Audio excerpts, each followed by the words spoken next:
أعوذ بالله من الشيطان الرجيم.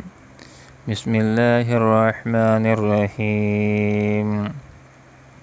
وقال الملك ائتوني به أستخلصه لنفسي فلما كلمه قال إنك اليوم لدينا مكين أمين. قال اجعلني على خزائن الأرض إني حفيظ عليم. وكذلك مكنا ليوسف في الأرض يتبوأ منها حيث يشاء نصيب برحمتنا من نشاء ولا نضيع أجر المحسنين.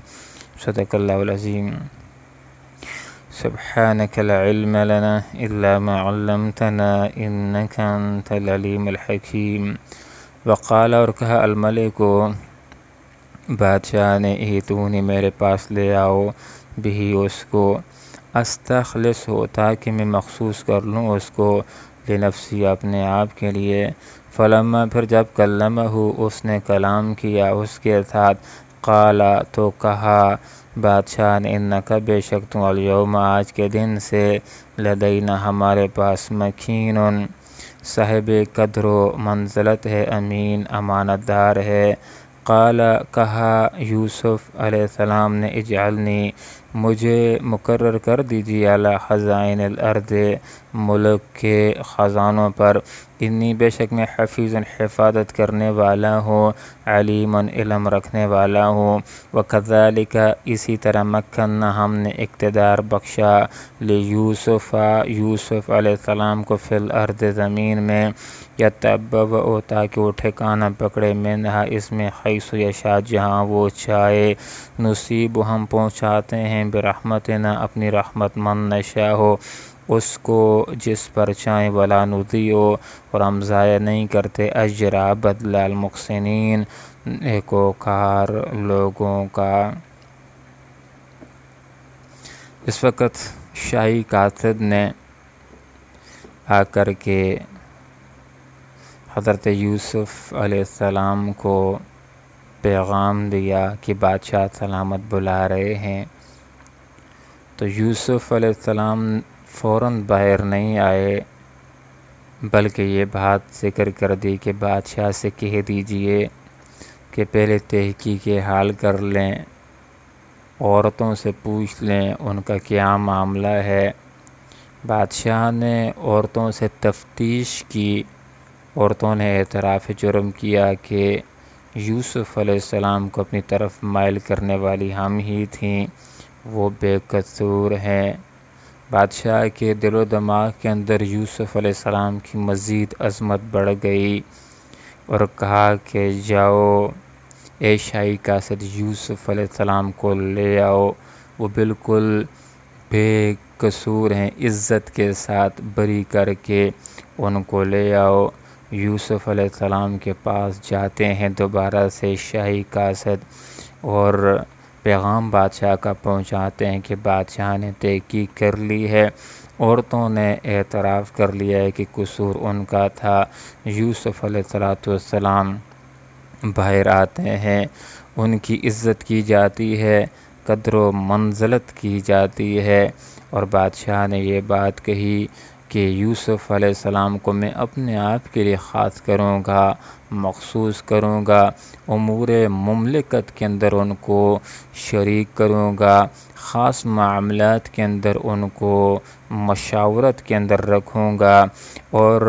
حضرت یوسف علیہ السلام جس وقت بادشاہ کے پاس آ گئے بادشاہ نے ان کے ساتھ ملاقات کی. جس وقت گفتگو ہوئی تو یوسف علیہ السلام کی مزید کمالات بھی ان کی علمیت بھی ان کی سمجھداری بھی ان کی ذہانت بھی بادشاہ کے دل کے اندر گھر کر گئی. مزید بادشاہ کے دل کے اندر یوسف علیہ السلام کا مقام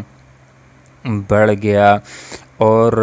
یوسف علیہ السلام کو بادشاہ نے یہ بات کہہ دی کہ آج کے دن سے آپ ہمارے پاس ایک عزت دار فرد کی حیثیت سے رہیں گے، امانت دار فرد کی حیثیت سے رہیں گے، آپ کو یہاں عزت دی جائے گی، آپ کو مقام دیا جائے گا، آپ کو عہدہ دیا جائے گا، آپ سے امور مملکت کے اندر مشاورت طلب کی جائے گی۔ یوسف علیہ السلام نے اس بات کو محسوس کر لیا کہ بڑے سے بڑا عہدہ بھی مجھ کو بادشاہ دینے کے لیے راضی ہے، تیار ہے۔ تو حضرت یوسف علیہ السلام نے یہ بات ذکر کر لی، اجعلنی، کہ مجھے مقرر کر دیجئے ملک کے خزانوں کے اوپر، بے شک میں حفاظت کرنے والا بھی ہوں، میں جاننے والا بھی ہوں۔ ویسے عہدے کو طلب کرنا حرام ہوتا ہے، گناہ ہوتا ہے، اللہ کی تائید ساتھ شامل حال نہیں ہوتی، لیکن علماء نے یہ بات ذکر کی ہے کہ اگر کوئی عہدہ ایسا ہو، ایک آدمی یہ بات محسوس کرتا ہو کہ اس عہدے کا اقدار فی الحال اور کوئی قابل صلاحیت فرد نظر آ نہیں رہا، اور اگر میں بھی پیچھے ہو گیا تو لوگ فائدے سے خالی رہ جائیں گے، اور اس عہدے کے اوپر کوئی اور نااہل شخص آ جائے گا، تو ایسے موقع کے اوپر انسان اس عہدے کے لیے اپنے آپ کو پیش کر سکتا ہے۔ جیسے کہ اہم ترین عہدہ تھا اعلیٰ خزائن الارض کا، تو اس کے لیے یوسف علیہ السلام نے اپنے آپ کو پیش کر لیا، کیونکہ اس عہدے کا، اس ذمہ داری کا تعلق براہ راست مخلوق کی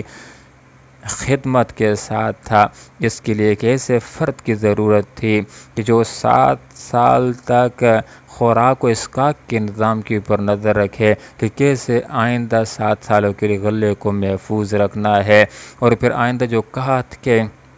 7 سال آئیں گے تو اس کے اندر کوئی ایسا وزیر خوراک کے اوپر مسلط نہیں ہونا چاہیے کہ جو غریبوں کی مجبوریوں سے فائدہ اٹھانا شروع کر دے، بلکہ ایک ایسا ذمہ دار شخص ہونا چاہیے کہ جو قحط کے زمانے کے اندر غریبوں کا خیال رکھنے والا ہو، ان کو کھانا پہنچانے والا ہو۔ حضرت یوسف علیہ السلام قحط کے دور کے اندر بھی اپنے آپ کو بھوکا رکھا کرتے تھے، ایک وقت کا کھانا کھایا کرتے تھے، تاکہ ان کو غریبوں کی بھوک کا احساس رہے اور بہترین انداز کے اندر غریبوں کی وہ خدمت کر سکیں، قحط کے زمانے کے اندر لوگوں کی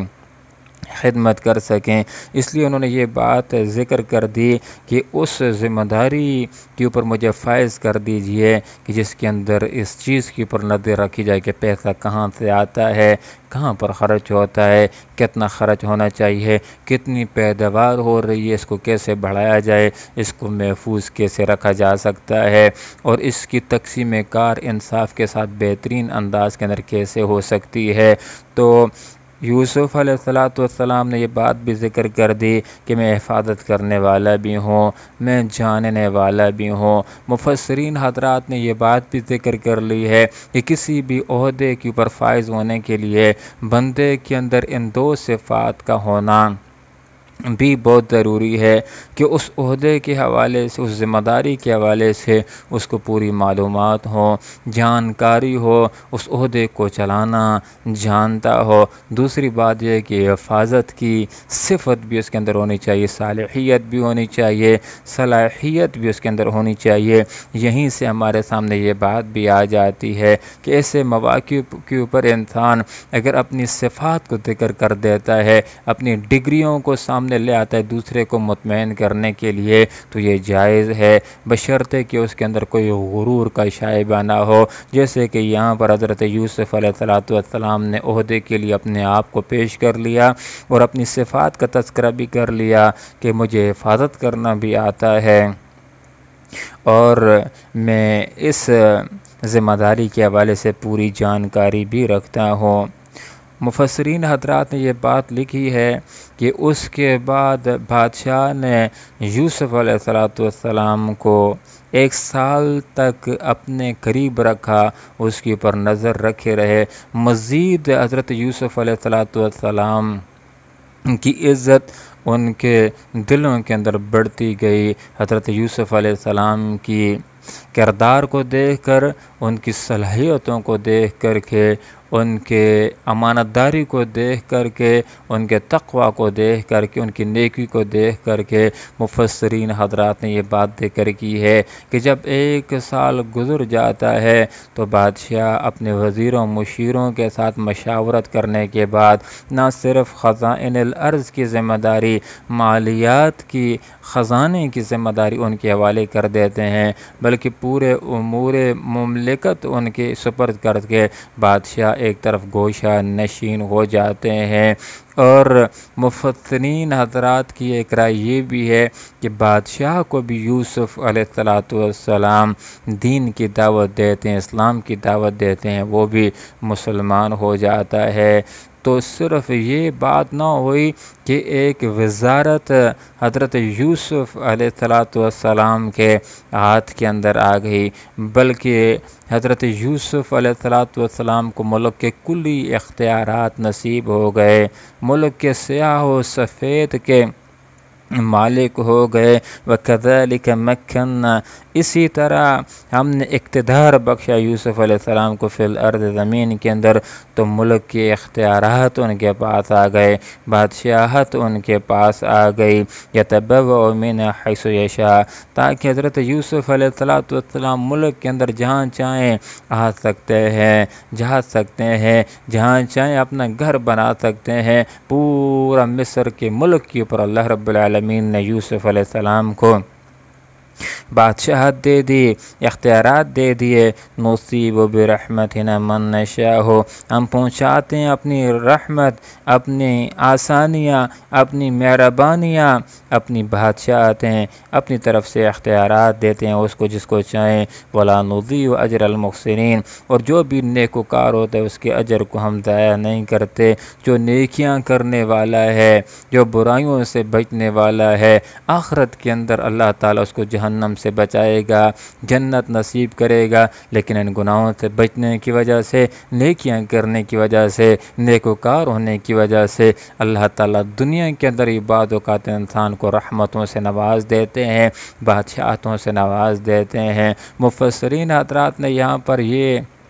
نقطہ بھی ذکر کر لیا ہے کہ ایک مسلمان آدمی غیر مسلم حکومت کے اندر ملازمت کے لیے بھی اپنے آپ کو پیش کر سکتا ہے، ملازم ہو سکتا ہے، بشرطے کہ ملازمت کے اندر وہ خلاف شرع امور کا ارتکاب کرنے والا نہ ہو۔ تو حضرت